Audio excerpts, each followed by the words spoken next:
Welcome to The Human Experience, a podcast about the stories we live out every day and the importance of championing the vulnerability and courage of the storyteller. I'm your host, Jennifer Peterkin, and it was through my own lived story of experiencing domestic violence that this podcast was created. By traveling the globe and interviewing each guest in person, I am convinced now more than ever that stories have the power to change the world. You can join our community of storytellers by subscribing, leaving a rating and review, signing up for my newsletter, following me on Instagram, and more. Thank you for being here. In a world full of noise, to listen with intention is an act of resistance.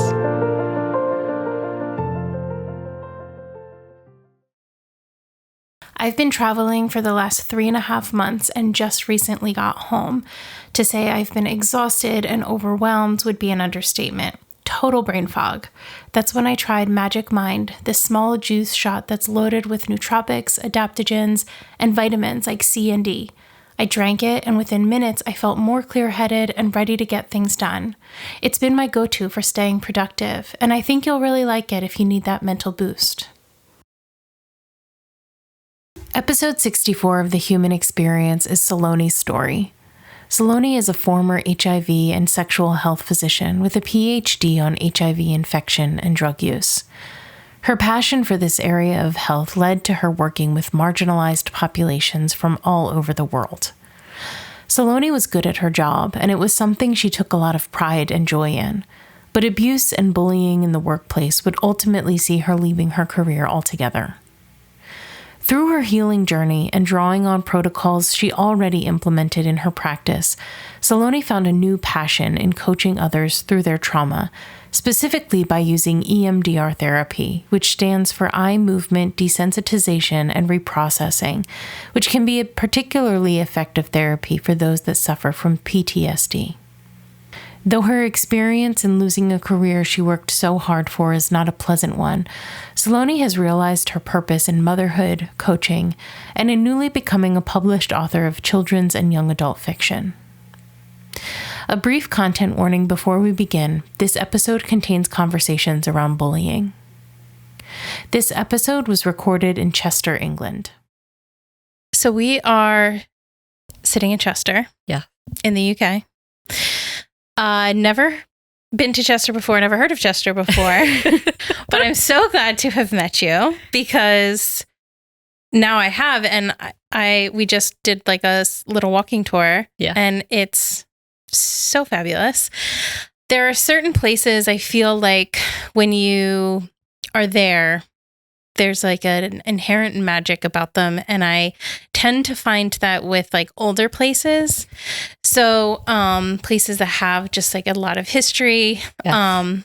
Now, there's no personal history for me here. So, I probably feel different about it than you do. But yeah, I'm so happy to be here with you and chatting in Chester.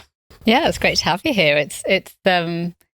It's nice because when it's your home city, I don't think you appreciate it. So like I said, I lived in London and Dublin. And when I lived in London, I never went into central London to see the sights unless people were visiting. I mean, Chester's obviously smaller, but I go in less now just because of how things are. Part of that's family and part of that's just unfortunately how the city's gone and car parking and things like that, unfortunately. Yeah. It makes it hard. Yeah. I mean, I live outside of Philadelphia, and I am not in Philadelphia nearly as often as I really should be in terms of like, I travel so much, and I think I know less about my own city than I do about other places I've frequented. So yeah, it's a shame actually, because it's a really lovely city. It's changed a lot. And I think, I end up going to soulless places to go and do my shopping, and I'd much prefer to be walking around there because it's, as you see, it's quite nice. It is. Yeah. There is a lot of soul there. That's a good word for it. At least from what I can tell. So I'm realizing actually that I have not asked you how you pronounce your name. Yes. It's Saloni. Saloni. Okay. Yes. That's not what I would have guessed, so I'm glad I asked you. It's a beautiful name. Thank you. So we are here to talk about your story. Yeah. So when I ask that, what is your story? What does that kind of bring to mind to you? Where do you start that? So I don't think there's just one story. I think this is the thing. I'm somebody who doesn't just have one story. There's a story that's defined my life the last 10 years or so, which has been incredibly painful, and has meant a death in a way and a bit of a rebirth, of which a lot of good stuff has come. But, there's also lots of other stories there. So, I'm Saloni. I'm a former doctor, because that's what I am now. And I was a HIV and sexual health doctor with a PhD in HIV and drug use. And when I say that, I actually say that with a lot of fondness in my heart, because there was, as I was telling you, a lot of crazy. But I was very blessed to meet a lot of people from lots of different walks of life. And, I think that's a wonderful thing, to get outside sometimes the narrow lives that we can live and meet people. And I genuinely, that's one of the things I miss about that. I'm also an author, so I published my first book last year, Flora Investigates the Case of the Missing Gold Eggs. And that kind of leads on from the first. So I've been writing for 13 years. And it's a bit of a crazy story as to why I started writing, because it was never intended. It was never something I had intended. I used to write kind of a bit creatively in school, and then life takes over, and med school and exams and nights and all of that stuff.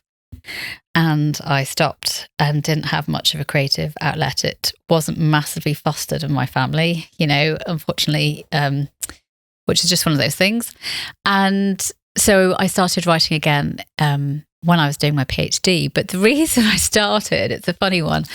My granddad died in 2000, and I was a med student doing a BSc, and it was the night before I was going to Australia. It was my first backpacking trip. And it was a bit of a shock, and that was before mobile phones, and it was a bit of a touch and go as to whether or not I'd make the trip. And I did. Really glad that I did, because, I think backpacking when you're a student or traveling whenever is an incredible thing to do. And obviously I was upset. So we were in Sydney, and we ended up, me and my two friends I was backpacking with, going to see a psychic, and I think I kind of wanted more just reassurance about life and death and all of that stuff. And I remember, amongst all the things she said, she was talking about death and said, celebrate the life. And then she said to me, you're going to be a writer. And I was like, what? I'm a med student. My life was planned out. Like, no. And every so often I'd maybe have a reading or something, they'd all be like, you're going to write. And I was like, nope.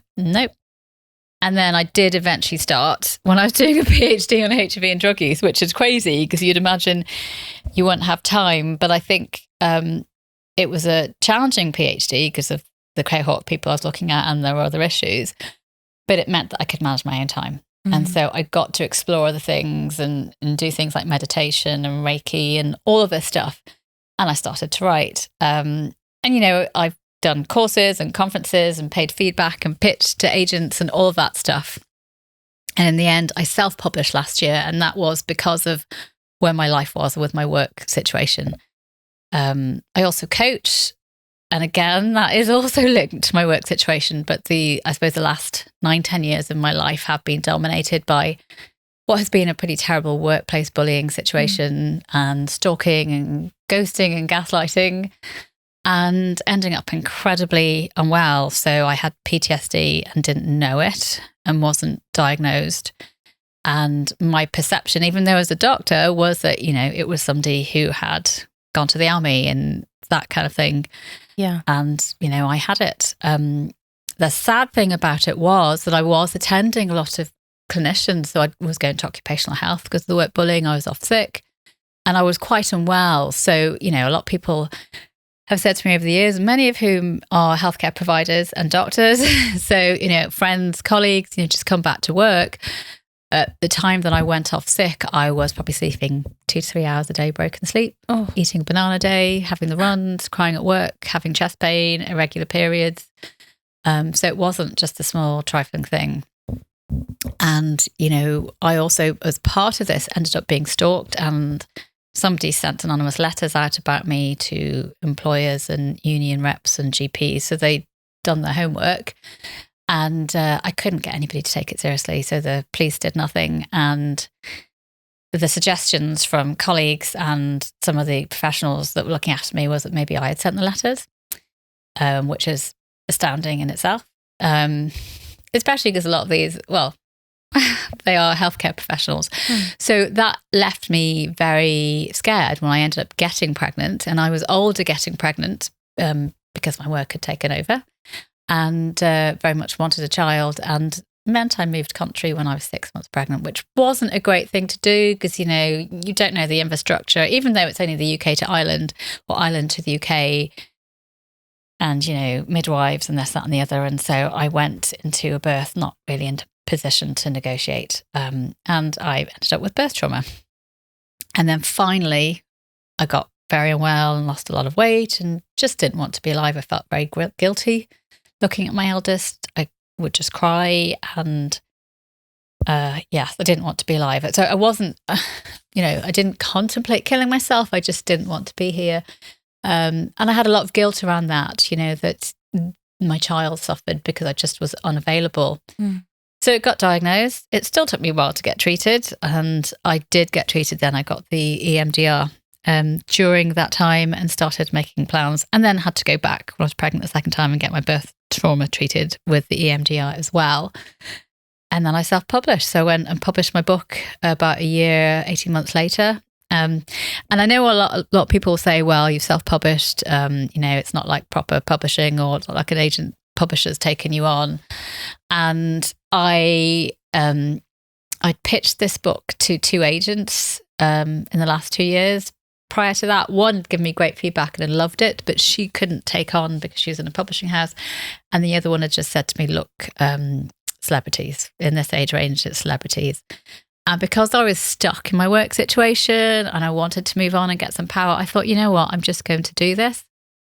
And it's funny, we're sitting here because it's coming up to a year. I published in July the 20th last year. Oh, wow. Yes. And yesterday I got told I put it into the Purple Dragonfly Awards that I got first place in chapter books. Congratulations. Thank you. And, you know, it's been a journey because I 2-3 years ago wouldn't have been able to be on social media and market and do all the stuff that came with that. So it's been a massive learning pool. And, you know, I still don't love social media. I will not put my children on there. I will be kind of guarded around certain things because, you know, it wasn't there when we were growing up. And, you know, we just don't know the impact on kids, and seeing all your mistakes on there or the silly stuff that you do when you're in university, which I've done many. I'm very glad it wasn't around when I was growing up. So that's kind of it. I mean, my book, that's my 4th book that I published. And it's a fun book. It's a girl detective book. And I'm not talking about to sell it, but more it's, I looked after so much poverty and illiteracy doing the job that I did. And you know, so many people who were never going to be able to break out of generational cycles. So, you know, they grew up in poverty, they walked on sheet carpets of needles. You know, that was all they knew: drug use, alcoholism, no money. Parents may have died from HIV. This was an island, and they, you know, had it and were not taking treatment and dying. And, you know, you could be very judgmental and go, well, look at them, they're not doing anything. But what chance do any of those individuals have if that's your environment, that's all you grew up with, that's your upbringing, and you don't have the finances or the support to break out of that? So I wrote this funny girl detective book. I wanted to combat gender stereotypes because a lot of what we see in the press is women very made up or very masculine-like, or, you know, overtly sexual. And I wanted to inspire kids to dream and to think big, you know. And probably it was also partly me that I had a dream of publishing books and being successful. I was a bit naughty because it is loosely based on my husband's friends and family. So my mother-in-law used to keep chickens. And when we met, my husband and I talked a lot about these 3 chickens. It was one of the things that made me laugh at the time because I was not in a good place when we met. And one day, one of the chickens went missing, and my husband joked that there had been a murder in the back garden to his brother, and his brother was like, "What?" And then he realised it was the chicken. And we went to Florence, and I met the friends and families and the cats and the dogs, and there was a parrot in the neighbours, and I was a bit naughty and basically parodied them all. But you know what? That's art imitates life, right? Yes. So, yes. Yeah. I think that's pretty standard fare there. Yes. Well, I have a fairy book, so I've been trying to get it out since I decided, look, I'm just going to self-publish, and it doesn't want to be self-published. So I've been trying to get it out, and it's a book about clipped wing fairies. This is the other book is an early chapter, so it's kind of 6 to 9. This is more middle grade, so 8 to 11. And it's a book about bullying, and I didn't realise it when I started writing it in Dublin all those years ago. But it's a book about, clipped wing fairies and having your wings clipped, and how it happens, unfortunately, to us all at some point. Yeah. And, forgiveness and getting them back. But yes, I look at it now and I'm like, oh gosh, that's what I was writing about. I didn't realise it at the time. Yeah. Oh, the subconscious mind. It is a fascinating thing. Well, that is a lot of story. Yes.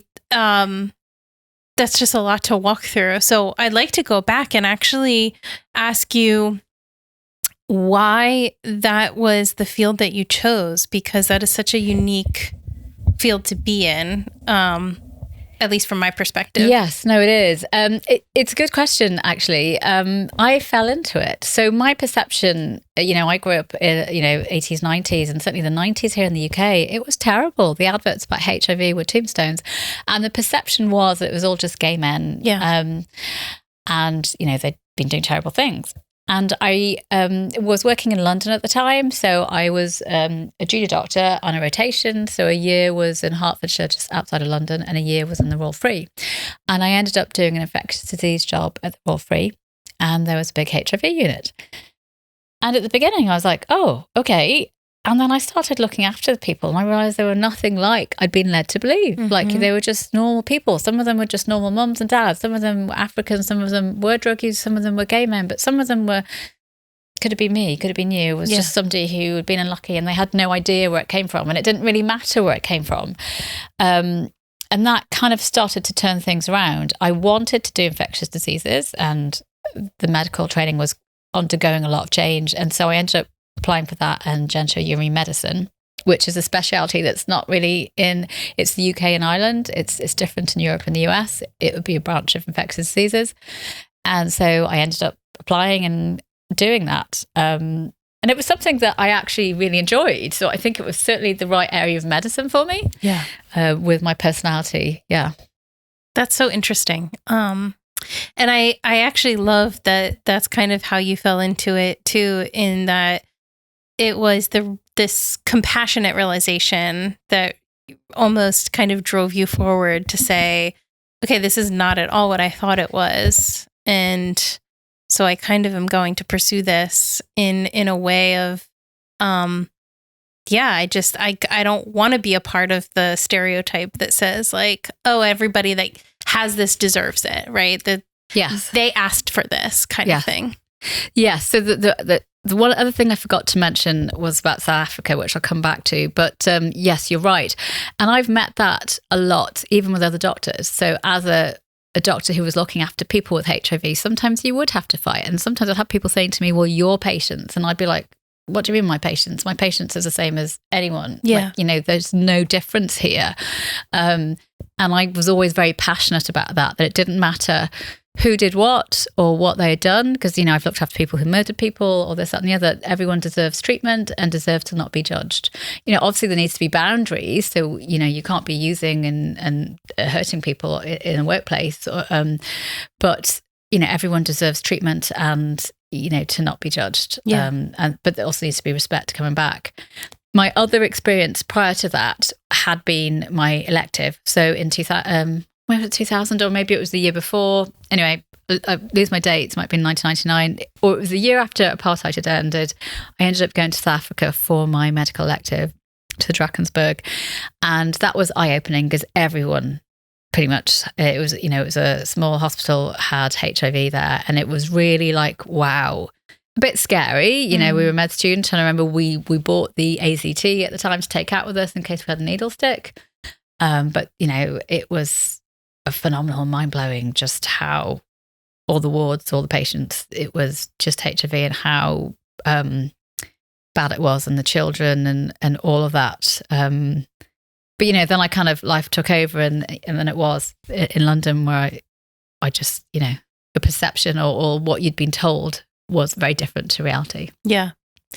I mean, I think you bring up a point that I actually talk about a lot on the show, which is that travel does open so many doors in a lot of ways that we're not even expecting sometimes. And so your exposure to different things can be just life-changing.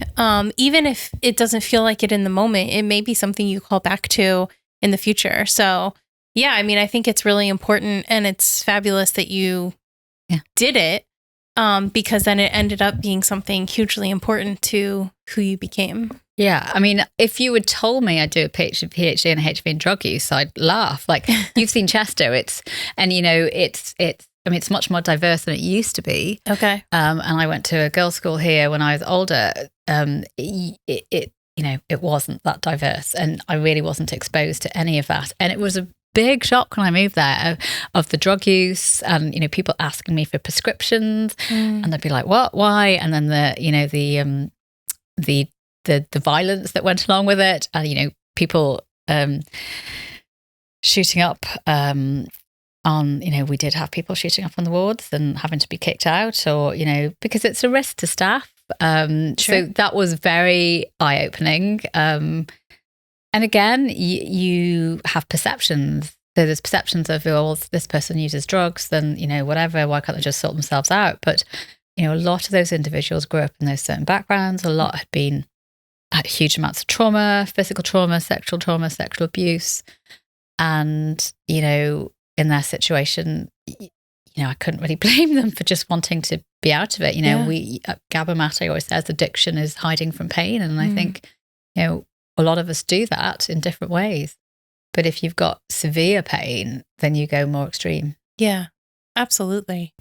I think it's hugely important that we just remember that people's stories aren't two-dimensional, and it's not just like from where you're standing, you are unable to see somebody's full story, even if you think you have all of the facts.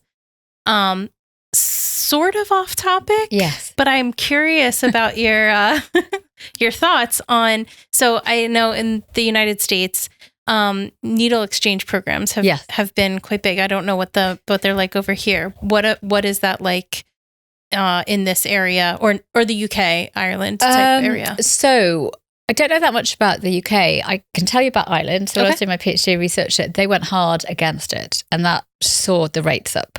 So what happened was shooting galleries where people would go and borrow equipment and share, and that put up the rates of HIV, hepatitis C, which was terrible. So I think it might have been Liverpool or Glasgow, I could be wrong. One of them was much more progressive, did that, and they really got their rates down. Yeah.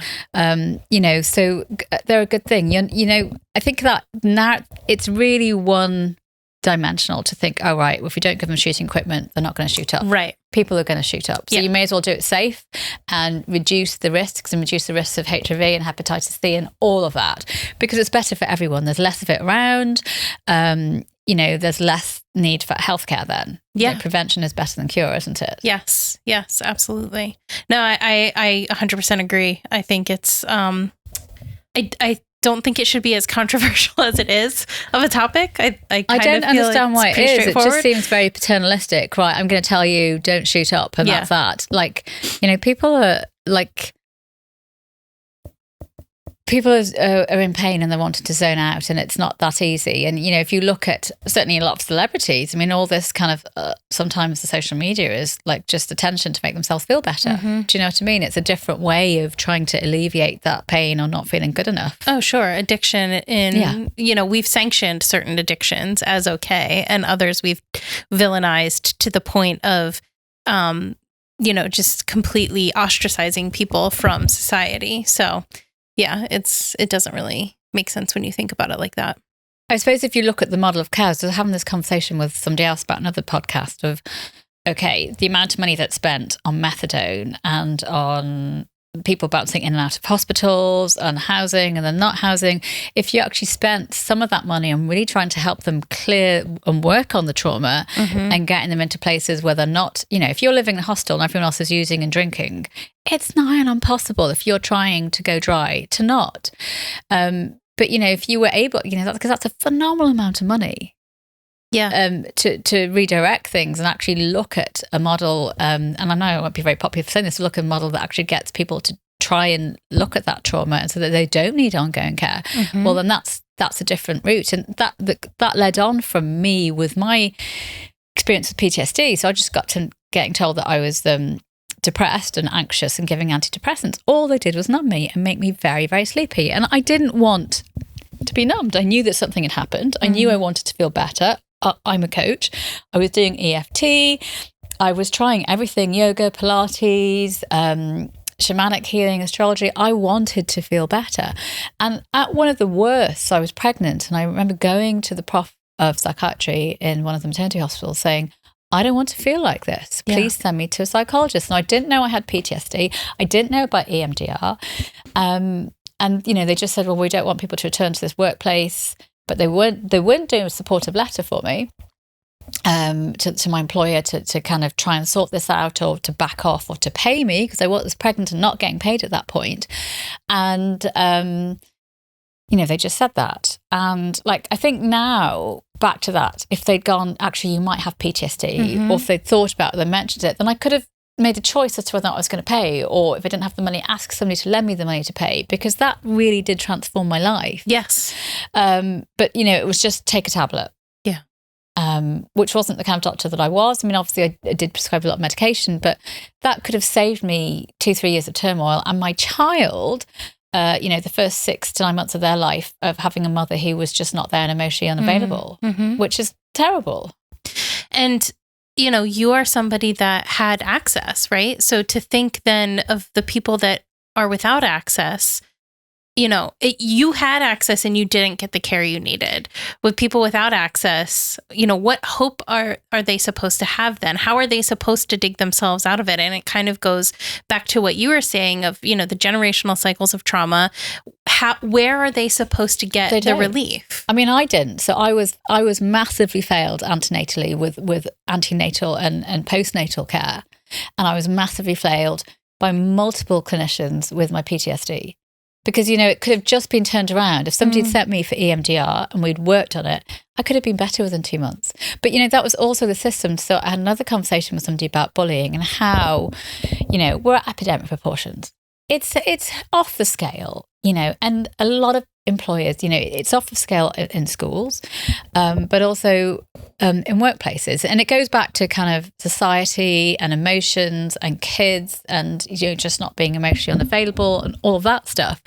But, certainly in my workplace, I didn't go saying I want to not work or I want to X amount of settlement. I wanted to work. I went at numerous points saying, let's get external people in, or these people need psychological support, behavioral support, because the whole workplace becomes unpleasant. It spreads. It's like a wildfire and you can't clear that up. So I had gone at multiple points. I'm not somebody who just sits there and complains. I said, we need to get people in. This person needs help. That person, whatever. Just, it's getting out of hand. The comments that are being made around about colleagues and patients, it's not okay.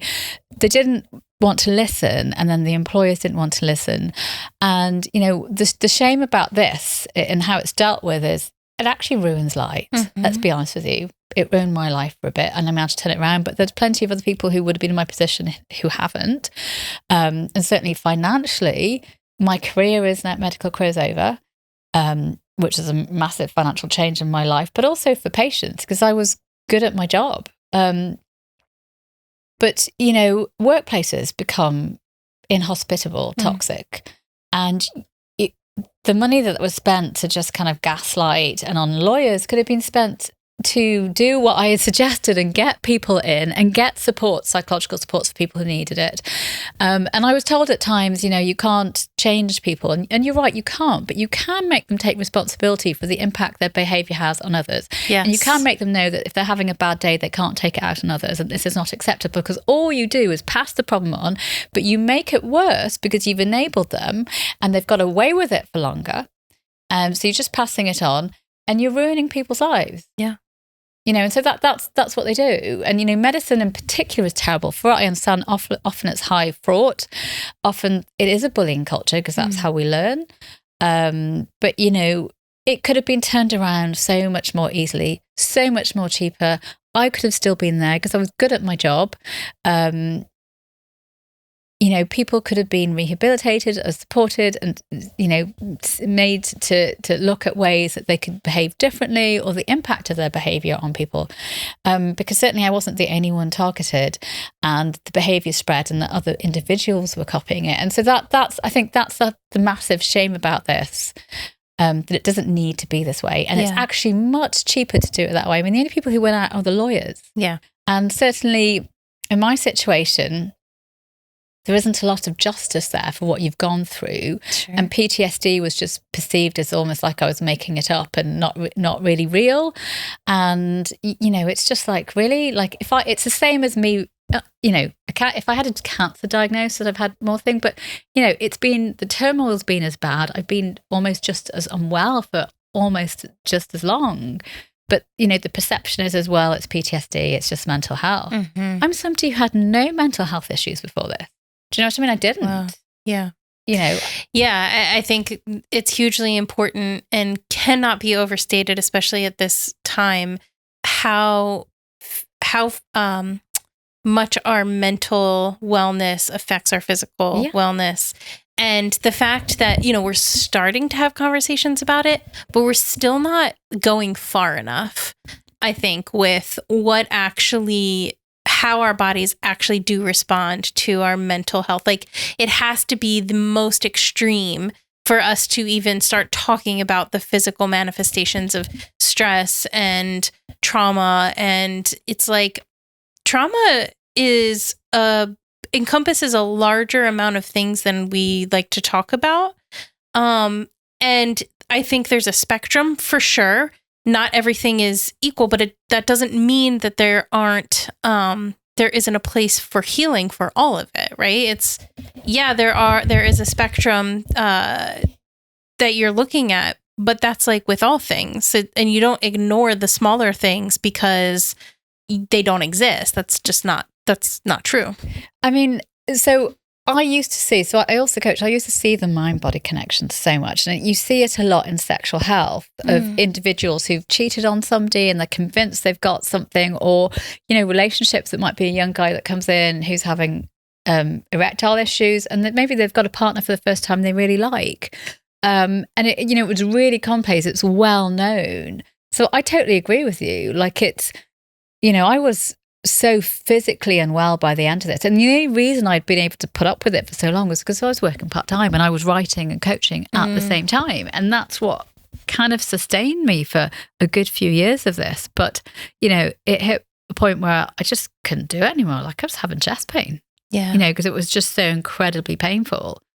But, like you say, even me with the PTSD I've been totally poo-pooed by it. Even, it was all like, oh no, it's due to birth. It's not. Like, it happened before. But, at some point you just have to move on. Yeah, but it's really difficult when people are dismissive of something and it just adds to the trauma, right? So like you've already gone through this. You're already having the reaction. Your body is already, trying to cope with the things that you have walked through. And then on top of it, you're hearing from other people how best, you're overreacting. At worst, it's not even true. It's not even there, right? Like you're lying. Or like I'm the one that's doing all the stuff. Like I'm the bully. Yes, I mean it's distressing, it's upsetting, it's hurtful. It's secondary bullying. Like we were talking in the car. It's ghosting and gaslighting. Yeah, that's what it is. So one of the hardest things I found about this is the enabling. So not the individual or individuals that have done it, because they're just that way. It's the people that facilitated it and made it worse, because that is incredibly damaging. And it was done at multiple points, at multiple levels. And there was no need for it. Just like openness, admit it, move on. Yeah. Get people in, or just go, we're sorry. Yeah. I mean, or what can we do? How can we help you? Yeah. I can only I can empathize from the perspective of being in domestic violence, and your abuser is one thing, right? And I would use the same word for you. Your bully, your abuser is one thing, and there's a lot of feeling there. It's complicated and it's not good feelings, but being outside of the situation, it's the scars that last longer are the ones where you remember the people that you told, and who either did nothing, or made you feel crazy. Yes, but in my case, these were healthcare professionals, right? Looking after incredibly vulnerable people, right? And also, priding themselves on looking after incredibly vulnerable people. Yeah, Well, and that it just goes to the system. Like the systems are not set up to help victims in any way, whatever system that is. You're talking about healthcare professionals, could be the legal system. Well, absolutely, that's what I meant to touch on. So I also worked as a rape examiner for a bit, and it reminds me of that with the legal system, because I got told, "Well, prove your case." But you have anonymous letters. Yeah. Somebody's been made to do a bullying course. Or a professionalism course. Like, what do you want me to do? Like, so it really. I mean, I stopped doing it because I didn't want to go to court. This is, and I wasn't the victim. I was the, an examiner, and I'd heard from colleagues that had done it how terrible it was, and they put you through the ringer. And I just thought, look, I don't need that. I don't want to do that. But then, as a victim, I just don't think I have another level of appreciation for those individuals who actually do go to court and do it. Especially like if you've got PTSD, you're traumatized, you're running on fight or flight, and then you've got a system that's run up to, it's not run up to support. So in my case, the systems weren't supportive at all. Yeah. And it's a miracle anybody gets there. Yeah. Truly. Yes. Truly. And, you understand why people just don't bother. Yes. Because it really is re-traumatizing to then walk down that road. So was the bullying in a specific workplace, or was it your whole career? No, it was in a specific workplace. It was a workplace I'd worked in before, but there were different individuals in, and a specific workplace. But it just got dragged out so long that it just meant that my career was over. Yeah. It took too long. Why were I don't want you to need to have to go into details, but what was the kind of reason that you were targeted, and I know you said other people were targeted as well. What was kind of the line that was drawn there to divide people? So I think there was quite a few reasons. When we look at bullies, inherently, I think they're unhappy. Yeah. And they feel bad about themselves. Mm-hmm. And they do this to hurt others to make themselves feel better. Mm-hmm. Let's be honest with you. Often they target people who they may be jealous of, who, maybe it's superficial and they're more attractive than them or slimmer than them, or they're targeting somebody who's in a role that they may want, or they're targeting somebody who's good at their job, or somebody who's kind and empathic and they'll think will be an easy target. I think that's probably, I'm going to generalize and talk about bullies in general. So, I think there was probably an element of all of that, but, that's if you look at the bigger picture, that's that. And what is bullying? It's a power imbalance. It's, it's power. A bit like domestic violence, and I often find it's a similar energy to rape, and not in the physical sense, but it's disempowering somebody. Do you know what I mean? You're disempowering somebody in some way, and it may well be the other person has more power, but they're softer or gentler, and that individual who's doing the bullying wants to feel more powerful or feel better, and they take it out on other individuals, and that's when we look at the bigger perspective of it. Yeah. And then, it brings up all that dynamic of how victims are treated and how nobody likes to be a victim, how the system, legal system, work systems treat people who are victims, because they're often perpetrated and victimized and bullied again, which has happened in my case. And, just how lacking support is. But, when you stand back at the bigger picture, it's usually a power imbalance. Yeah. So, if somebody wants to take something from somebody else and they're going to disempower somebody, and they may well just be not particularly nice and they enjoy doing it to people, which some people do. Inherently, it's usually they don't feel good enough. Yeah. I also think it can't be overstated the fact that we spend so much of our life at work, and there's kind of this idea that you should just be able to let those things roll off your back because it's just not the most important thing in your life. And okay, yeah, that may be true, but it makes up a significant portion of your life. So to pretend that you should be able to compartmentalize that to a degree where you don't actually care, there's nothing personal about your work environment, is completely ridiculous. I mean, it was personal. Yeah. And I was told, well, if you had children and a family, then maybe it wouldn't matter. And I was like, what? By somebody that I was going to for help. You're absolutely right. It affected absolutely every area of my life. I lost friends. I stayed at home. I isolated. My body, my weight fluctuated. My periods fluctuated. I didn't date. I used to be out all the time, trying things like yoga, meditation classes, going to meetups. I'd go on my own, theatre on my own.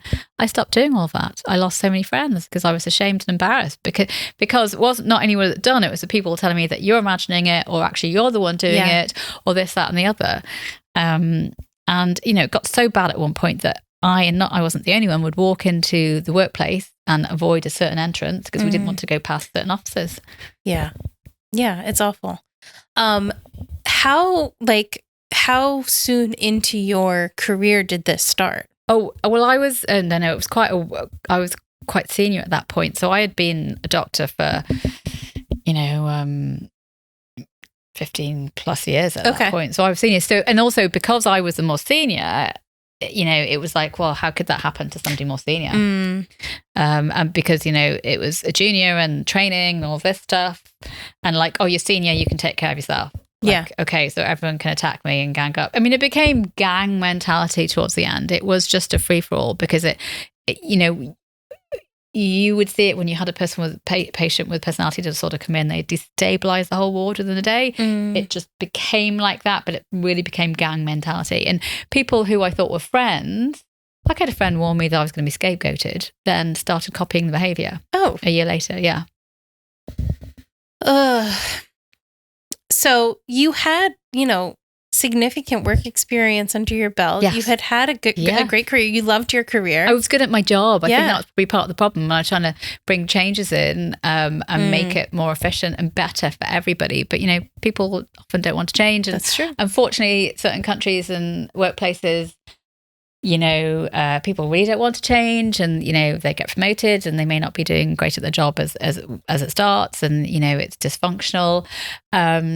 I was highly experienced. I was good at my job. I was good at service development. Also did other stuff. It's a shame. I mean, I remember one of the secretaries, when the lawyer secretary was like, "Geez, but you're so experienced. Like, what a waste." Yeah, what a waste of somebody who's good at their job. Yeah.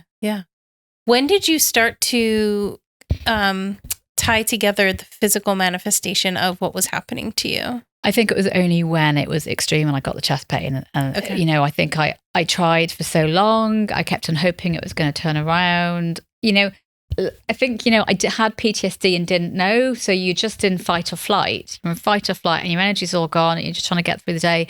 So I didn't realize. And, I was high functioning. So I think it wasn't until the chest pain kicked in right at the end. Yeah. And people were saying, I remember somebody came in, I'd gone off sick and come back and there was a meeting and I just got attacked. And there was other people there who just did nothing. And probably a month later, somebody was like, yeah, that was really uncomfortable. And I was like, well, why didn't you say anything? Nobody said anything? Nobody intervened. Nobody checked up on me. And that really hurt, It's so lonely. Yeah. To feel like that. Yeah. Because I used to know. I knew staff were being told things about me. I'd be the last person people like. So you're a consultant. People come to you for advice. I would be the last one. Like they would literally stand outside somebody else's room for half an hour to ask them advice before me, or like treatments would get changed. Even though I was a consultant, I would be the last one. So you knew that people were starting. They were being told things about you. You didn't know exactly what, but you knew how people. You know how people respond to you. Sure. Whether they like you or not, whether they've been told the dirt's been put on you or not. You knew. Other people will be saying to me, what's going on here, what's being said, type thing. Yeah. So in the midst of all of this, you're just living your life. So you are going through this. You're physically manifesting these symptoms, not really paying attention to the fact that there's a correlation there yet. But in the midst of this, you meet your husband, you get married, you have your first kid. So I met my husband a month before I went off sick. Okay. Or a month before I went sick, then I went off sick. And then we were together about 18 months, and then we had our first child because I was a bit older. Yes, I mean, it's a miracle. Yeah, like how you even managed to get that to do all of those I things. know. It's a miracle. I mean, I'd waited a very long time to meet somebody, and it was one of the reasons why I went back as a consultant part-time, because I just knew my work was taking over and I needed to be less masculine and take more time for me and be more creative. And I also knew the energetics that I loved my job, but I needed time for me. And I'd spent a long time working on myself to try and meet somebody. Yeah. I think kind of modern day life, especially with women, isn't conducive because we've become so alpha and masculine and do and don't feel and get in touch. So I'd spent a lot of time and energy doing that. And yes, I didn't expect it. So I had gone online again. I was moving house and I just thought like a new start. And I actually just did it to meet people. Wasn't looking at that point. I just wanted to go out and meet people. Yeah. I like talking to people. And we met and I was a bit like, and my friend was like, come on. And yeah, God love my husband. I mean, it got crazy, being followed in the letters and that was incredibly damaging for me because it made me doubt everybody. Like, are you writing these letters? Are you writing them? Yeah. Are you messing with me?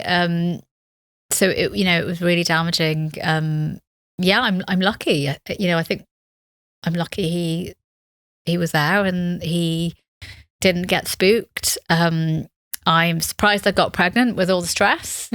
Yeah. And, but that was the reason I moved. I didn't feel safe walking around Dublin with a baby after those letters and the lack of what had been done. So you met in Dublin. Yes. Was this where this job was? Yes. Okay. And so you took you left work. I didn't leave. I was on sick leave. You were on sick leave. Okay. I went and said, look, send me anywhere else. I don't want to work. I can't work here. I'll teach. I'll work down here. I'll work in this hospital. I'll work anywhere else but here. Yeah. So I didn't go, I'm not coming back. But I just said, sure. My GP didn't want me going back there. She was like, you can't. I took a month off and I went back. I said, well, let me go and see, because it was Christmas and it was quieter and there'd be some holidays. I said, well, let me go back and see what it's like. Because, I don't want to be sitting at home. Sure.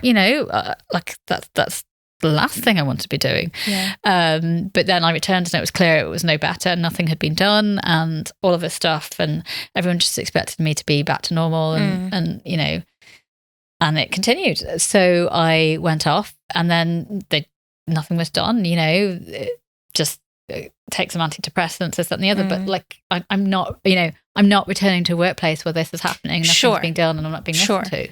So you're on a leave of absence and then unpaid leave of absence. Paid leave of absence. Yeah. Good. And then you... Not paid, so they weren't paying me. They, unpaid I got leave a bit of of sick leave, but yeah. Gotcha. So you're on this leave of absence, and you do eventually, that's when you decide to go back part-time to consult? Is that? No, I was part-time anyway. So when I went you back already as a consultant, part-time. yeah.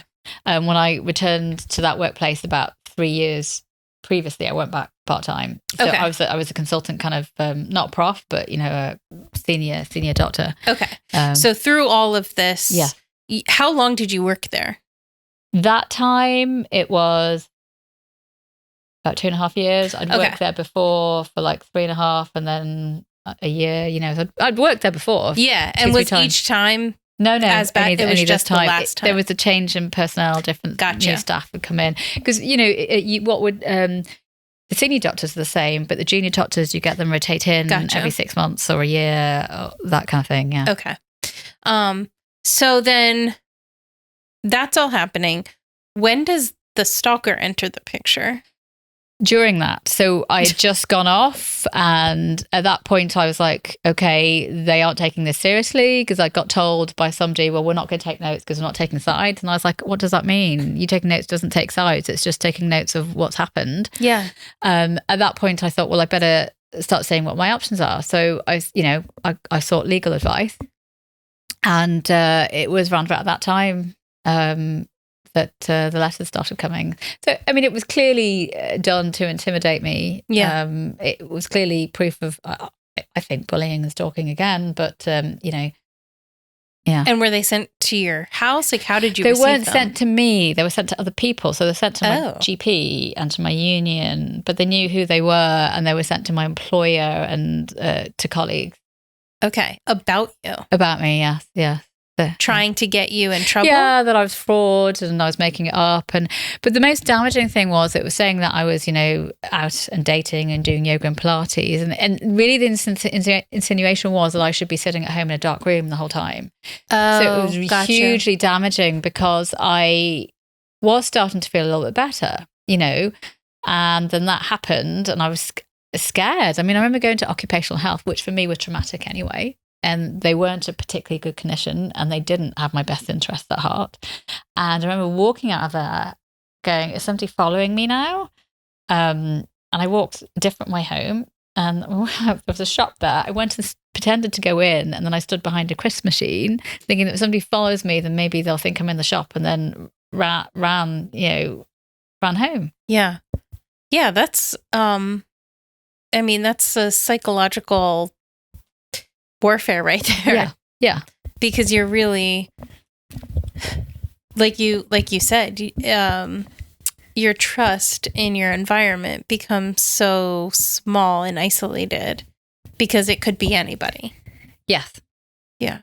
And all anybody wanted to do was to make me, they wanted me to say who I thought it was, to try and get me, I don't know, for defamation. I don't really know. Did you have an idea in your head of who it was? I mean, who would stand to benefit from doing that? Yeah. Do you know what I mean? Sure. I think that's it. Who are the individuals who would stand to benefit from doing something like that? But it made me question everybody. Sure. And I started writing a stalking book about it. But I was going to a writing group at that point, in Dublin, Dan and Dorky. I put it. I couldn't write it because it was too painful. So I've picked it up now. But everyone in the writing group was like, because I wrote more kids were like, oh, you've got to write that. But I just couldn't do it. It was just too painful. Yeah, like it was too close to home. You know? For sure. So, when did you actually decide? Oh, well, okay. Sorry. Let's go back to, you had your first child. And you, you believe that, do you believe that your pregnancy was as difficult as it was because of, okay. Totally. I was in a very, very bad place. I was scared. I was made to feel it was all my own fault. Yeah. I was not in a good place. I had undiagnosed, untreated PTSD, which meant I was walking around all day in fight or flight. So it was like I was an army veteran coming back from war because of this, which people don't understand. And I just was on my own. And, I was stuck at home. I didn't go out and talk to people or meet people. I didn't know who I could trust. That's hugely damaging. What do you do all day, every day, know?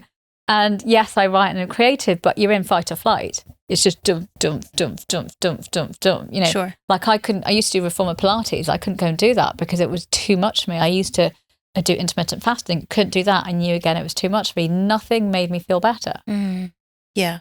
And that's so, spiraling as well, right? Yeah. Because everything you do just makes you feel worse, and then you feel worse about yourself, and then it's just downward, downward, downward. So I completely understand the idea of just not wanting to be here anymore, because what does life even mean at that point? Everything, you're not able to live. So you're going through this extremely difficult pregnancy, and then you give birth to your child, and it was a difficult birth itself. Yeah. So the pregnancy, look, it was challenging because I wasn't well. Yeah. Physically, it was all right, but emotionally and mentally, it wasn't how well. And, they made me go to all these appointments, but they didn't actually give me, what I needed was to diagnose the PTSD and treat it. It could have just been stopped. Instead of I was made to go to occupational health and the doctor's health service, but nobody said, oh, do you want to see a psychologist? I was just going to a counsellor who was nice, but I was just talking about it. It didn't transform it. And that was why I said, I want to feel better. I want to transform this, but I didn't know. So when the PTSD and birth trauma were diagnosed, I eventually got to the perinatal mental health team. They said it was a direct consequence, that, I was almost set up because I was in such a bad place, because I had been unsupported, because I didn't have a voice, because I moved country so late. It wasn't a good position. I wasn't in a position to be able to negotiate. Yeah. So, emotionally and mentally, which cannot be overstated, the effects of that, you struggled in your pregnancy, and then emotionally, mentally, and physically, you struggled with your actual birth. Yes, so I had a traumatic birth. So to be honest with you, for me, the pregnancy was the one good thing. I was having a child after a long time. I really wanted a child. I just didn't expect I would have a horrible birth. And I ended up being induced. I didn't want it because of my age. They had said that my child lost weight. I hadn't. They were fully engaged. I ended up with a third-degree tear and forceps, and it was absolutely horrific. And I felt like I was butchered, and I had, a third-degree rectal tear. And my child was traumatized. They got taken away for the night. Breast milk didn't come in. Just the hormones of being induced for 3 days. I don't take much medication. I sobbed. I had lost 2 units of blood. It was terrible. It was the worst start to motherhood, and, the postnatal care was just, they were more bothered about my child going for a BCG than actually, I remember them doing a hospital anxiety depression scale saying you're anxious and depressed, but they wouldn't refer me on. I was like, would you not refer me on? So yeah. I mean, being a doctor yourself, how does it make you feel to know that there are so many clinicians that just don't see the connection in physical, mental? I'm really shocked. I think about it now. Whenever I had a health professional, I mean, you, as far as I'm concerned, I've always treated everyone as best as I can. Yeah. But if it's another healthcare professional, you go out your way. And certainly that's not been experienced with me at multiple points.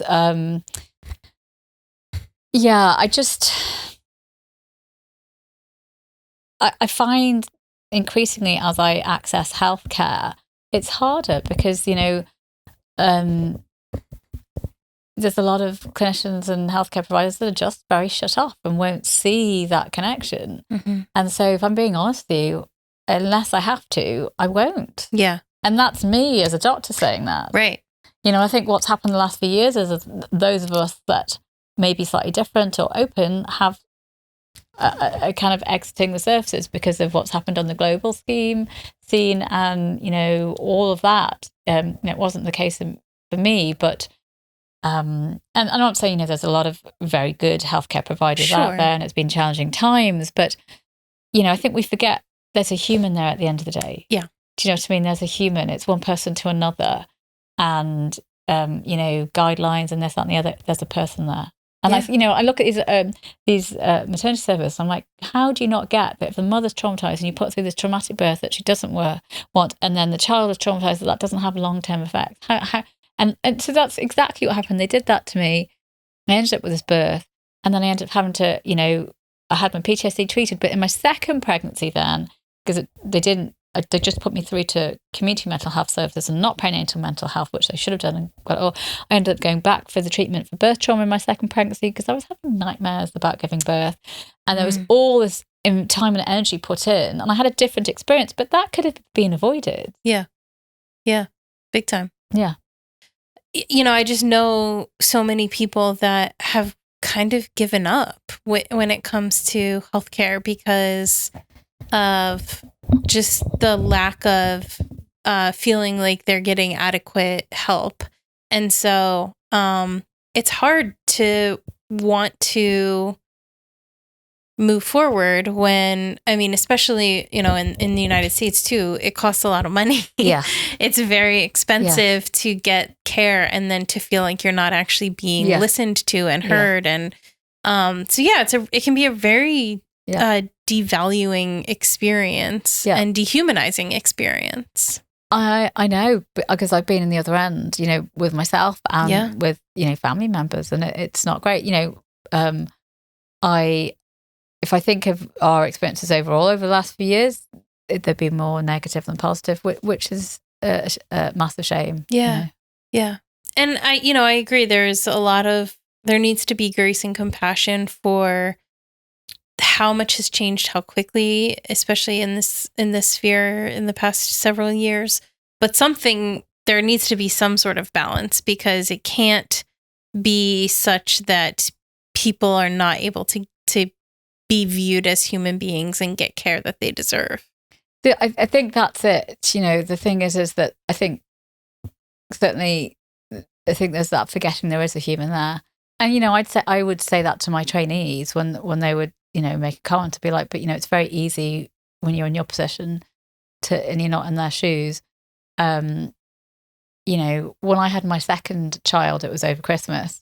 And my first child's birthday was around then. I knew I was going to be in Christmas Day. Yes, it was COVID, but it was going to be quiet. Nurseries were going to be closed. And I got advice from Birthright about my eldest child visiting just for half an hour on Christmas Day. Because it's a big thing for parents disappearing and then there's a new child. Sure. And I did that 2 months in advance through the PALS office. I got no response. Head of midwifery, head of nursing looked at it, nothing. And I remember going to my last appointment, and I just got told that there were rules and they had to be adhered to. I was like, did you agree with the rules? And they were like, yeah. And I was like, well, there were rules in Nazi Germany. That doesn't make it right. Do you know what I mean? Like, I'm not saying there shouldn't be rules, but we have to make sure that we're also for the right reasons. And I wasn't asking for my child to be in all day, every day. I was asking them to come in for half an hour on Christmas Day. Yeah. 2 months in advance. They would have been off nursery. My husband was coming from the same household, just didn't get responded to. And I had to let it go, and I did say, but, that's terrible for maternal health and child health. Yeah. I think my eldest was like, no, not that, when we came home. Sure. And I brought it up 18 months later because I published my book. And there was so much bad feedback in the hospital here in maternity service. And I thought, look, I'm just going to feed this back. Whatever, but I'm just going to say that was really damaging for me. And I still think about it. And the response was inadequate. Oh, this and that. We've got different things in place, this and that. And I was like, that's not okay, is it? Sure. It's just inadequate. And I just think it goes back to the systems not serving people. They serve, they are set up to look like they're there for you to serve the greater good. But how is that the greater good? And I just think largely, the more we walk down these roads, the systems are just so lacking in multiple ways. But again, I think going back to the human element of it, there are actual people behind these rules, these statistics, everything about this. And it's not a one size fits all. And I understand that it can't be complete chaos, but there has to be room for the needs of individuals. I mean, you have to be pragmatic, because I've been on that other end. Yeah. I've been providing that care, and I was pragmatic. You know, there was some stuff where I was just like, this is ridiculous. I'm just not going to do that. What's my main priority with this individual? There was no point me trying to do this, this, and this. The main priority is this. There was no point me lecturing them, telling them they should be taking their tablets because they're having a hard time. And all that's going to do is push them away, and then they're going to come back when they're really unwell. Yeah. So, you know, it's life. That's one human to another. So, you know, I don't get that, because that's not me, and that's not the way I've been. I know sometimes with a lot of these rules, like they've started a thing here that if you take your kids out in school term, you get fined. But you know, but it's crazy money to go on holiday in the holidays. Yeah. You know, and you know, some individual in an office making a decision, and then people just follow it because, you know, whatever, and nobody stands back and goes, but you know, where's the sense in this? Yeah. Like, what are we doing here? Like, you know, one person taking a holiday once a year, and I get it, you can't have everyone taking holidays all the time, but you know, it's just, you know, there's some civil servant making a decision, and I don't think it, you know, I've seen it with healthcare, these things get, and then you have to run through hoops to do it. And what's the bigger picture here, though? Exactly. What is that going to, and also, what is that saying to the child? I mean, I just think that's so ridiculous. My parents were very much about, you know, taking us out of school. My senior year of high school, my grandfather took our entire family to Italy. Wow. And so it was my senior year of high school. It was like the end of the school year, but I wasn't missing anything like exams or anything.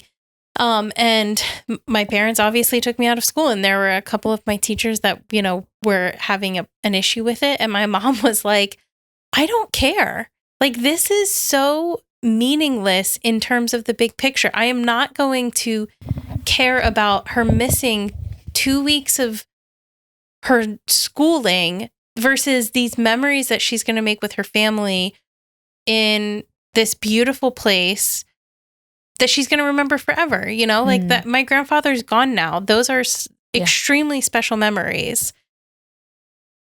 What does school have to do with any of that? So, I mean, just the overreach in some of this too, some of the rules that, you know, you're shaking your head. Yeah, I mean, yeah, look, yeah, absolutely. But what can you say? I mean, yeah, it's crazy.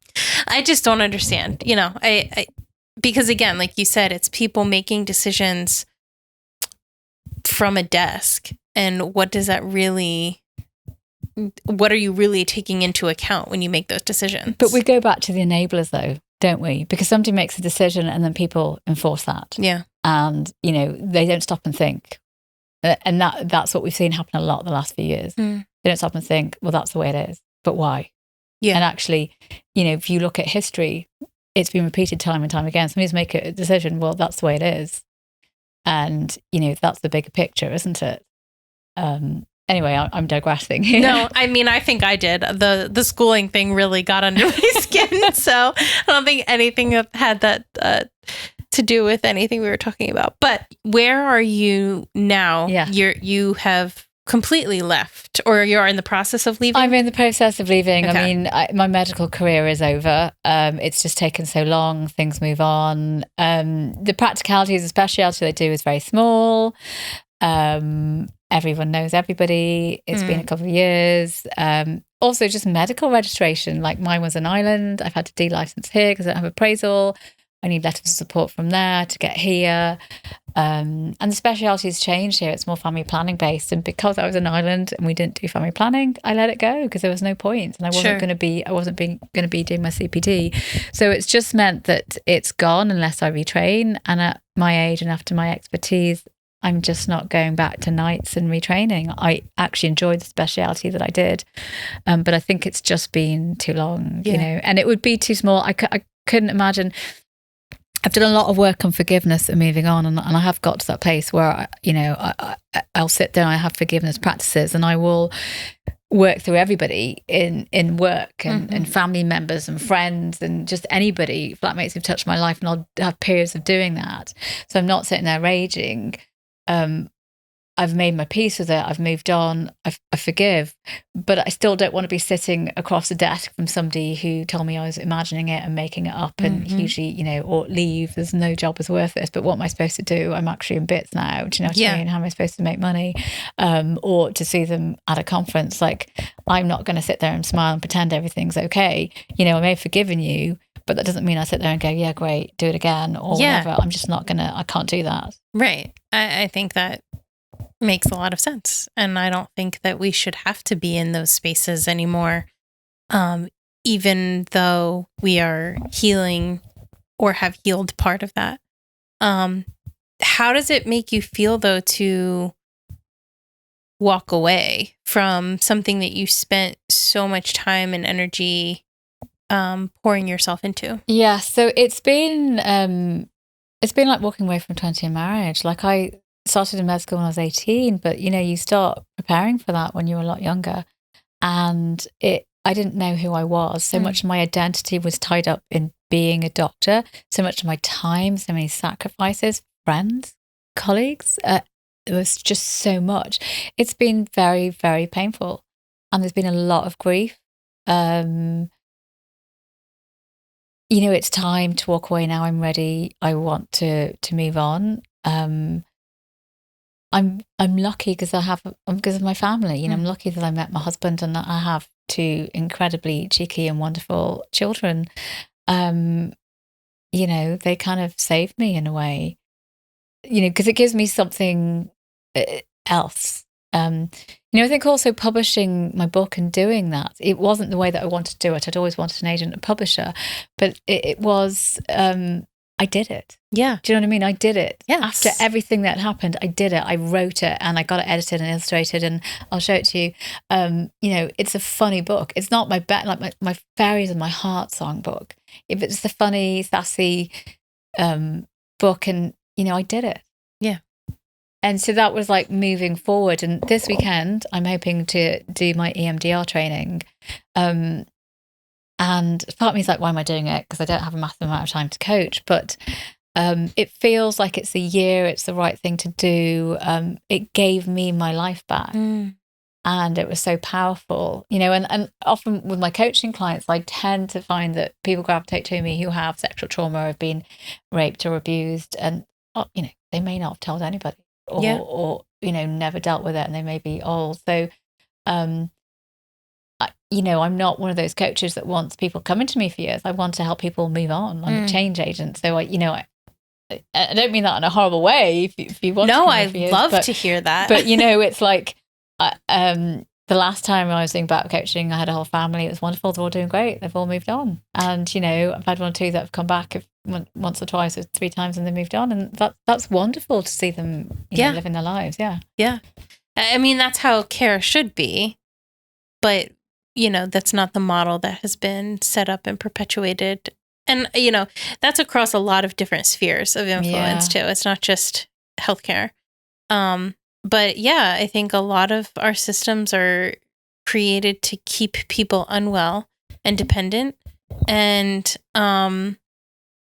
you know, there's a business behind it. But I do think that there are people like yourself that are truly looking to change the landscape and to actually do the healing work, help people actually heal and move forward.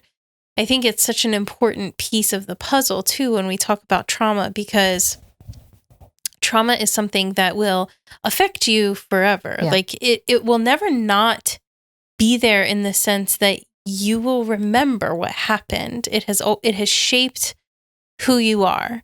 In a way, you can't undo that. Yeah. But you can get to a place where it's not something that actively hurts or is guiding your decisions for you. You can heal in a way that you're able to have the trauma be there, but it's not your guiding force.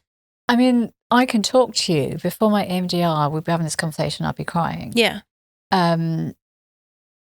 Yes, it's always going to be part of my life, but I don't want it to define me. And that was my point to him when I was pregnant. I want to feel better. I want to move on. I don't want it to define me. Yeah. I mean, you're right about those patterns of care. And also, sometimes, I don't have a lot of people that I can talk to. And sometimes I do have to go and pay somebody. And maybe I'm going to them for a while and I just need that hour. And that's okay too. And I used to have that when I was a doctor, that people come from other centres to talk to me or to the evening clinic I did, because they'd be like, I wanted to talk to you. And that's okay too, because sometimes there's something in just talking to somebody.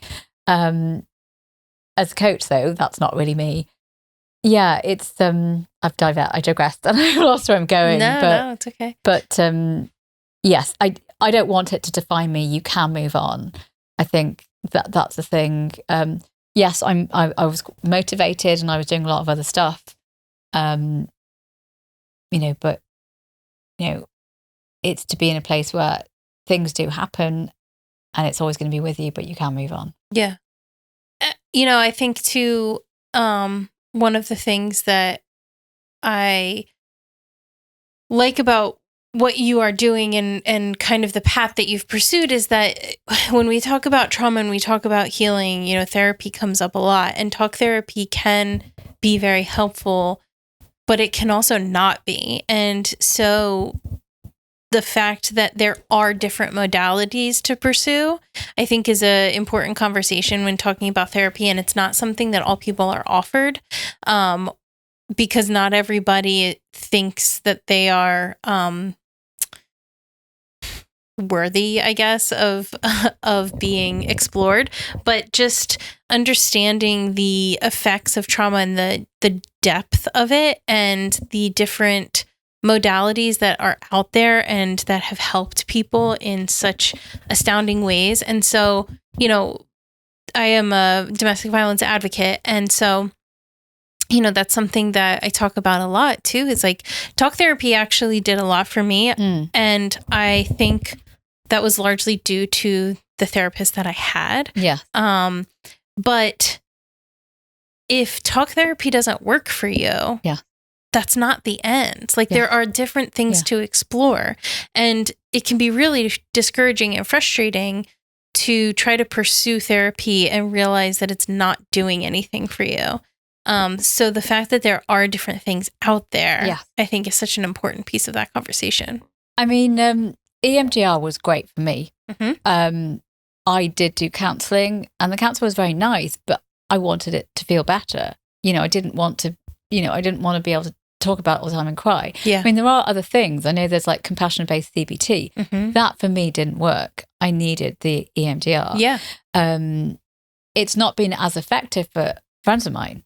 And like breath therapy is something that's supposed to be incredible, that I'm actually going to try next week for the last bit of anger that's just lingering there. That's supposed to be really helpful.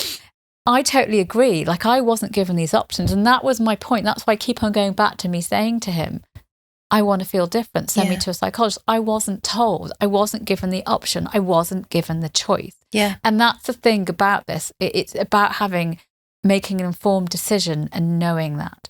And now I had to fight. So when I wanted the EMDR for the birth trauma, there was only one practitioner who was doing it, and they were busy, and they were trying to get me to do compassion-based CBT. And I was like, no, I do EFT. It's worked for me beautifully. And it didn't clear everything, my PTSD, but it put me in a position where I could move on. I sold a house, I bought a house, I put weight on, and I was the parent I wanted to be. Okay. And, I talked to my eldest child about how I was and how it wasn't their fault and it was me and all of this stuff. I'm open about it because I don't want them to think that it was them, and I want them to know that it wasn't right. And I'm sorry about it. But, also I love them deeply, and I deeply, deeply wanted them. But I digress. Going back, yes, there are options. And I think that's, what we've also seen in the last few years is there's not been informed decisions or choices given to individuals about many things. Yeah, because again, it's like, unless you are aware that it exists, I think a lot of people think that therapy is just talk therapy. And there's not enough people disabusing that notion. It's very much perpetuated that, okay, you have a problem with your mental health, you go to talk therapy, and you pick a name off the internet, and hopefully your insurance covers it, and there you go. Yeah. And that is just and that's another thing too. Again, I have to talk from the perspective of living in the United States, and just the lack of, there are so many things that aren't covered by insurance. And so it's also an access question. It's not just like, do you know about it? It's after you know about it, can you afford it? Yes. So, I mean, I wouldn't have got it for free in Ireland, but I wasn't given that choice as to whether or not I wished to pay. Yeah. And, you know, I could have paid, and I would have paid if I knew it was going to make a massive difference in my life. Sure. I was lucky and got it free here, but I had to go through a lot. And don't get me wrong, I'd have rather have just paid for it then. It's one of the reasons why I do come out and talk a lot about EMDR and my trauma, because, you know, I didn't know. Yeah. I was a healthcare professional. From the attitudes of most of the healthcare professionals I was working with, and a lot of friends that I've had, they didn't know. Sure. And, you know, there are so many people walking around there with trauma from all sorts of causes, you know, from marriages, childhood, workplace bullying, going out to war, miscarriages and losing a child, you know, that's hugely traumatic, birth trauma. And they don't know about this. And, you know, I still had to fight. Like, I've had friends here that have lost children and have just been sent to a counsellor. Yeah. And you'd see them and you go, you're clearly still not all right. Do you know what I mean? Yeah. And it's just not offered. So, yes, I was lucky that I got it free here. I had to fight for it, but not everybody does. And you know, there are people who should have got it and fought for it. And, you know, there's just so many layers to this conversation too, you know, because there's the knowledge, there's the access, and there's the stigma around mental health practices as well. And, you know, especially for men seeking mental health treatments. And I mean, there are so many layers to this conversation, and you know, it feels like we should be so much further along than we actually are. And it can be really frustrating to realize that, you know, you have dove so deep into this, and you have come so far. But even, you know, there's always healing work to be done. There's always things you can do to move forward. And then you look back and you see all of the people that don't even know that this exists, or don't even know how to access it for themselves. And it's hard to see how many barriers there are to access, and for all different reasons. I mean, I think here in the UK, there are much more EMDR practitioners than when I was, you know, pregnant 2 years ago. But you're right about the access. That also goes back to my point about the funding. So, you know, the amount of money that was being put into some of the services that was just perpetuating the cycle, whether if you funded that into some of these services, whether it might actually have an effect. Sure. So when I fed back about my second birth, and I brought up with the maternity services about when they did birth reviews, would they not have a counsellor there? And they said, well, it's a funding issue. And I was like, but isn't it really clear that if you're doing a birth review on a woman, that it's been traumatic and that it would be beneficial to have a counsellor there? It was just like talking to a wall. Yeah. And that's me as a senior healthcare professional, which is, you know, I don't know whether that's good or bad, but you know, it just makes sense. Sure. Yeah. I mean, like you said before, there's a pragmatism to it that seems to be lost. You know, once you see it, you're like, why wouldn't things be done this way? But that's hard. So now you are making your exit. You have your coaching. Yeah. So I haven't quite worked out how that's I don't quite know how it's going to look. I am training in EMDR. I still do my tapping. I do a bit of dowsing. I haven't, it hasn't really opened up since I've come back from my second child. But I suspect that it will probably be, a fair bit of sexual trauma just because of my medical background. Yeah. Although it won't be, medical because I'm not practicing. Sure. But we'll see. I often, tend to have people gravitate who have power imbalances as well. Yeah. Obviously, because it's what I've been through. Yeah. And writing. So I've got a lot of books to get out there. I have a book on bullying, a book on my medical. The bullying one is kind of personal development, self-help. So it's got like tapping scripts and stuff in there. Okay. But also vignettes of my story put in there. I don't know why I'm going to tell you this. So one of the things, I don't even know why I'm feeling compelled to say it, was going back to when I was pregnant. I wasn't getting paid, and I was like, what am I going to do financially? It wasn't looking like things were going to get sorted. Yes, I was getting married and my husband was earning, but expenses were crazy in Dublin at that point. And so I went to see one of the social workers in the maternity hospital, and I said, look, is there anything, whatever. And it was really hard for me because I was a medic and a senior medic, and, it wasn't a position I thought I'd be in. And it was really embarrassing, And I remember them saying, no, maybe your husband could earn a bit more money. And I was like, okay, maybe, I would have been the bigger earner. And, I'd worked a really long time to get to that point. And she said, but, you need support, so come back. And I was like, what?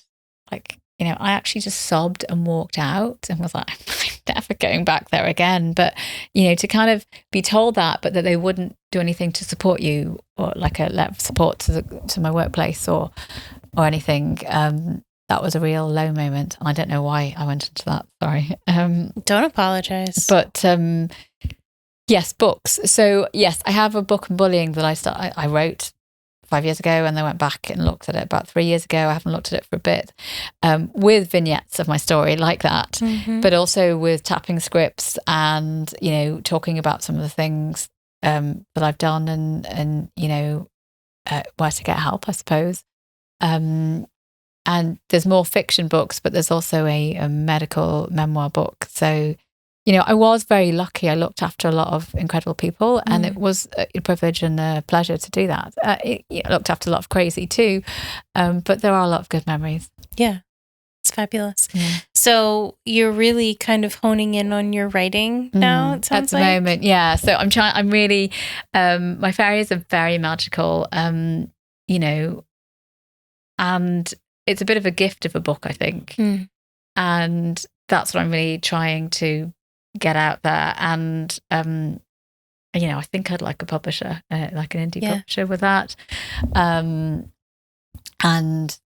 I've got loads of books. I've got a Dragon and Dream School book and a little farty elf I've got to write for my eldest, joining annual farting competitions, and then the thriller. I need to be going back and started the thriller and then the fairies called again. Yeah. I love it. I love the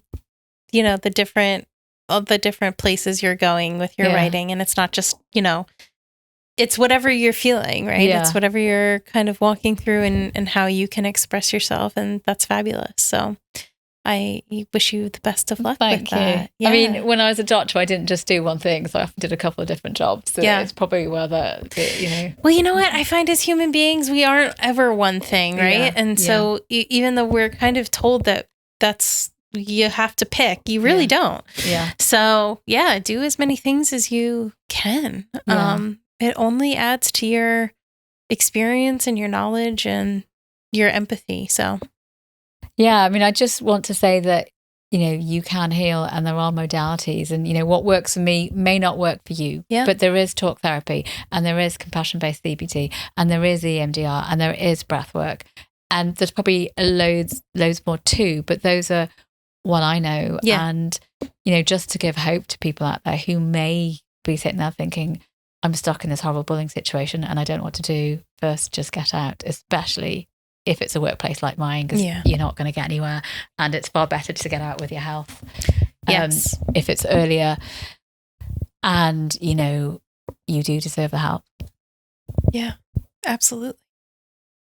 And again, you don't have to live with it. It's bad. Like, you don't have to qualify it for anybody else, because there will always be people that will try to downplay your experience. Yes. Because they don't want to actually sit with you and do the work of kind of coming alongside of you and empathizing with your experience or trying to understand where you're coming from. And that doesn't mean that it doesn't exist. It doesn't mean that it's not real. And you don't have to qualify for anybody else what you're going through and how it's affecting you and what changes you need to make it better, or to try to affect change in your own life. So, because you're never going to please anybody anyway. You're never going to please everybody anyway. Yes. I mean, you're not. And I mean, it is tough and it can be very lonely. Yeah. And, you know, a lot of people just don't want to go out of their way and help somebody, or they just want it to go away. Yeah. But ultimately, you do deserve better. Yeah, absolutely. You do. You know, this is your life. You only got one of them. So do what you can for yourself and, take care of yourself. Be well. So I do ask everybody a question at the end of each episode, which is, through the lens of your experience, what does compassion mean to you? That's a really good question. So compassion for me needs to start with myself, because, you know, we're so much more compassionate to others, and I have been. It's only lately that I've been able to be more compassionate with myself, and it's being kind and gentle. Often those harsh voices that we get are the voices from our parents or family members that we've grown up around. But it means talking to yourself the way that you would talk to a child who's made a mistake. Yeah. And soothing them if they're upset. Yeah. Which is much easier said than done. It is, truly. But like anything, it just takes you practice. Just gotta practice. No, I agree. It's we are our own worst critics, and we are the first to beat ourselves up. So yeah. Having compassion for ourselves allows us to have room for others as well. And I think also, if we look at the picture, we were talking about bullies and victims, inherently the inner voices in those individuals who do these things is not great. And they usually are feeling insecure. And, you know, if there was more compassion there, I just think there's just different ways of dealing with it, you know, actually just, you know, I've done it with patients before when they've come in and they've gone crazy, they've been really aggro, and just sit down going, what's really going on? And maybe if somebody had done that with some of those individuals who've caused such damage, how much of an impact it could have. Sure. The further you walk down this road as an abuser or a bully without any interference, the more difficult it's going to be to pull back from, right? And so if you have people kind of encouraging that behavior, even indirectly, it's going to be something that it's going to be more difficult to course correct. And, you know, it's not easy to not let it get to you. And you shouldn't be required to not let it affect you because it's your life. But trying to walk and understand just what you said, which is basically that their behavior says more about them than it does you. That's not a fix-all or a justification, but it does possibly allow you to see that, you know, you focusing on yourself is beneficial. Being compassionate to yourself is beneficial. Moving forward is beneficial. You know, it doesn't take away any of the abuse or the bullying or the bad behavior, but hopefully it allows you space to kind of discover what your next move is going to be outside of this sphere of influence. I mean, hopefully also I'm back at the enablers is that, them being held accountable. Well, that's true. And I'm sure a lot of them do experience behavior later because, a bully will just turn on everybody. So they need somebody to target. You are so correct. If that person has gone, then there's going to be other people on the firing line. Yeah. And I think people don't, it's not me, so it's fine. But, the victim goes and then, you're in the firing line. Yeah. But, if that is you in a workplace and somebody is saying this, please stop and think and look at that person and go, gosh, are they okay? Yeah. And know that every time you ignore it or you tell them they're making it up, you're making it worse. And then one day that might be your child or you or your loved one, a family member who's going through it. Yep. And you've enabled that situation. Yeah, absolutely. No, I agree. Enablers do as much, if not more damage to a situation like that. Yeah. Well, thank you so much for this conversation. My pleasure. I really enjoyed it. I really enjoyed your perspective. No. I enjoyed your perspective. I appreciated your candor as a medical doctor, but being very open and honest and raw about, first of all, where you are, but seeing the gaps in the systems that exist, and how you yourself have been disserviced through them as well. So yes, I mean, I think all you can do is be honest. And it's not it's not to really hurt or attack, it's to say, yeah, these are the issues, they've not been dealt with clearly, they've still not been dealt with clinically, it's happened, but if we don't talk about it, it's a dirty big secret. Exactly. Yeah. And you're not required to uphold a system, and that's, I think, something that we need to do a better job of understanding is that, I mean, first of all, calling out bad behavior is not hatred or trying to burn down the entire house. It's necessary for a functioning system to work properly. But beyond that, the system only works when it's made of people that actually care about the personhood of humanity. I mean, my experience of this is, whistleblowing policies and bullying policies are just paper to push around. Yeah. That nobody follows them. It's just, worthless, which is terrible, really. But what a shame. It could be very different. It could be, indeed. Yeah. And, hopefully it will be one day. It will be.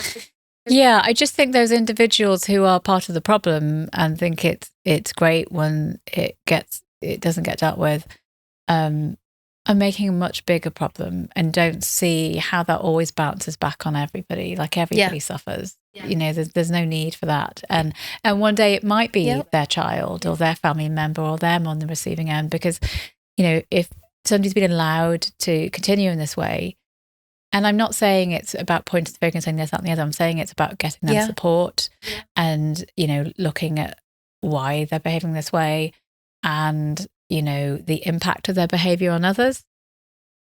Then, and it's starting to get addressed, then that's different than, I think what a lot of people think. Isn't it? That was never, my intention was never to, annihilate or attack them. It was to go, look, there are issues, people need support, and, it doesn't need to get out of hand. Yeah. No? Yeah. All good points. And I mean, I hope there is hope in the future. And, you hope that there are people that will stand in the gaps and affect change. And that's all we can that's all we can hope for. So, yeah. Well, thank you. Thank you for having me. Thank you for listening to The Human Experience. If you enjoyed this episode and you'd like to help support the podcast, please subscribe, share it with your friends and family, share it on social media, and rate and review it on Apple Podcasts and Spotify. You can also support the podcast financially by going to my website, thehxpod.com, linked in the show notes, and clicking on Donate. It takes a lot of time and resources to create this podcast, so every little bit helps. Everyone has a story, and I'd love to hear yours, so be sure to check out the show notes for more information about how to stay in touch. Do good and love well.